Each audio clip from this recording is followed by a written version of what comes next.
Ką reiškia sapnuoti kortas?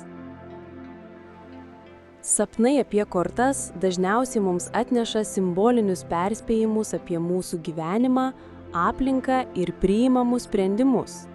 Taip pat tokie sapnai gali mus perspėti ir apie ateinančius išbandymus.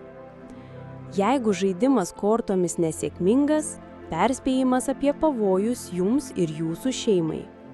Kortų namelis, draugai bandys jūs apgauti. Jeigu jums kažkas buria kortomis, nepasididžiuokite ieškoti pagalbos užbaigti skubiam darbui. Patiems kortomis burti vertėtų daugiau pasitikėti kitų patarimais ir patirtimi. Jeigu pritrūko vienos kortos, dar tais pačiais metais kažką prarasite, dėl ko teks pakeisti savo planus. Kortas gauti dovanų perspėjimas mažiau kištis į kitų reikalus, o daugiau rūpintis savaisiais. Dovanoti kortas daugiau bendraukite, kitaip galite prarasti ne tik draugus, bet ir šeimą. Jeigu kortomis žaidžiate dėl pramogos, jūsų planai virs tikrove. Jeigu kortomis žaidžiate iš pinigų, jūsų laukia sunkumai.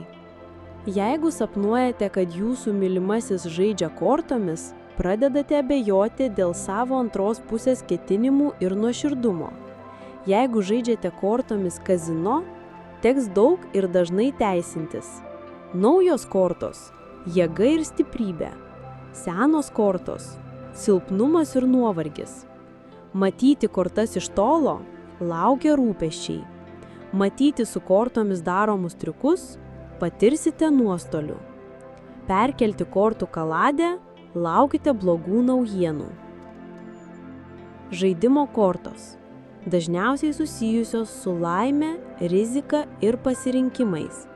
Jeigu sapnuojate žaidimo kortas, tai gali reikšti, kad artimiausiu metu turėsite priimti svarbų sprendimą, kuris gali atnešti tiek laimės, tiek nuostolių.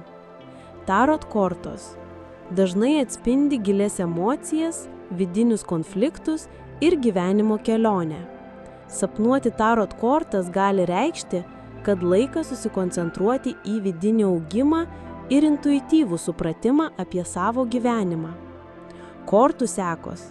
Sapnas, kuriame matote kortų sekas, gali simbolizuoti jūsų gyvenimo eigą, progresą ir tai, kaip veiksmai turi pasekmes ateityje. Tikiuosi, kad šis vaizdo įrašas suteikė jums naujų minčių ir padėjo geriau suprasti likimo ženklus. Jei jums patiko, prenumeruokite mūsų kanalą, kad nepraleistumėte būsimų vaizdo įrašų. Ir spustelkite mygtuką patinka, jei norite mus palaikyti. Iki pasimatymo.